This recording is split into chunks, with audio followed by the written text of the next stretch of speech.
하루를 살아가는 묵상 시간입니다. 오늘 본문 말씀 이사야서 38장 4절과 5절입니다. 이에 여호와의 말씀이 이사야에게 임하니라. 가라사대 너는 가서 히스기야에게 이르기를 내 조상 다윗의 하나님 여호와께서 이같이 말씀하시기를 내가 내 기도를 들었고 내 눈물을 보았노라. 내가 내 수완에 15년을 더하고. 자, 오늘 본문 말씀 속에 보면 이사야서에 기록된 이 역사적인 사건이 나와 있죠. 아수르 왕이 히스기야를 참수하고 조롱하다가 결국 18만 5천 명이 죽고 일부만 겨우 살아서 도망친 일이 그 전장에 있었습니다. 이 장에서는 히스기야가 무서운 병에 걸려서 죽어가다가 기도로 깨끗이 치료함을 받고 또 무려 15년의 시간을 연장받은 내용이 나오고 있습니다. 이사야가 이 두 가지 사건을 예외적으로 그의 예언서에 포함시킨 이유가 무엇일까요? 그것은 이 기도가 얼마나 위대한 힘을 가지고 있는가 하는 것을 보여주기 위함입니다.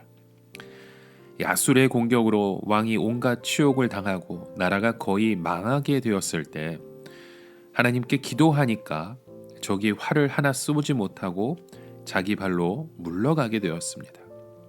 그것도 거의 대부분이 하룻밤 사이에 의문의 죽음을 당했던 것이죠. 그런데 또한 히스기야 왕이 중병에 걸려 거의 다 죽게 되었습니다. 심지어 하나님의 선지자가 찾아와서 하나님이 왕은 죽고 다시 살지 못할 것이라고 하셨으니까 거의 유언이나 마찬가지인 말씀이죠. 그럼에도 불구하고 히스기야는 하나님에 대한 믿음을 가지고 있었고 그에게 주어진 약간의 시간을 엉뚱한 데 허비하지 않고 기도에 매달림으로써 놀라운 축복을 받습니다. 여러분, 중요한 것은 오늘 우리에게도 믿음이 있고 기도할 시간이 있다는 것입니다.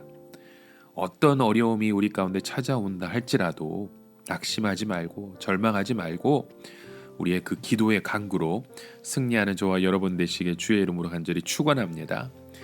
이처럼 하나님은 히스기야가 사람을 쳐다보지 않고 오직 하나님을 향하여 눈물로 기도한 것을 기뻐하셨습니다.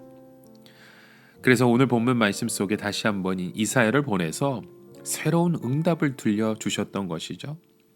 내가 죽고 살지 못하리라 하셨는데 그 뜻을 돌이켜 15년의 시간을 주신 것입니다.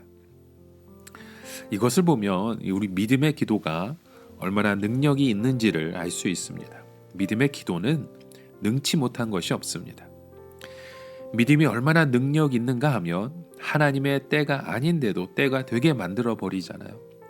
예수님이 가나 혼인잔치에 가셨을 때 모친 마리아는 포도주가 떨어졌다고 알렸습니다. 이것은 기적으로 포도주를 만들어 달라는 뜻이 아니었죠. 혹시 제자들 중에 집에 가까운 사람에게 말해서 그 포도주를 좀 빌려 오라는 뜻이었을 겁니다. 그런데 예수께서 여자여 나와 무슨 상관이 있나이까 내 때가 아직 이르지 아니하였나이다 라고 거절을 하셨죠. 그때 마리아는 하인들에게 무슨 말씀을 하시든지 그대로 하라고 합니다. 여러분, 이것이 바로 믿음입니다.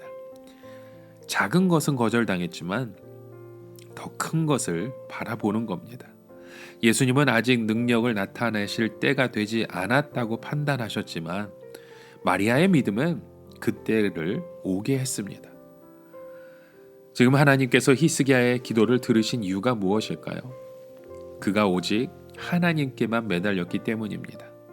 그가 벽을 향하고 통곡한 것은 이제는 어떤 사람의 말도 의지하지 않고 하나님께만 내 모든 것을 말씀드리고 하나님 앞에서 해결받겠다는 뜻인 거죠.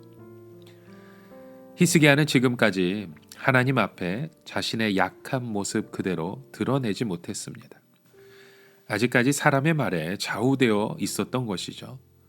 그러나 죽음에 이르는 병을 체험하고는 모든 생사를 주장하시는 분은 하나님이시구나 하는 것을 깨닫고 절대적으로 하나님만 신뢰하게 되었습니다. 이것이 하나님을 기쁘시게 했던 겁니다. 하나님 앞에서 체면을 차리면 안 됩니다. 우리는 하나님 앞에서는 어디까지나 어린아이요 죄인입니다. 감출 것도 없고 숨길 것도 없습니다.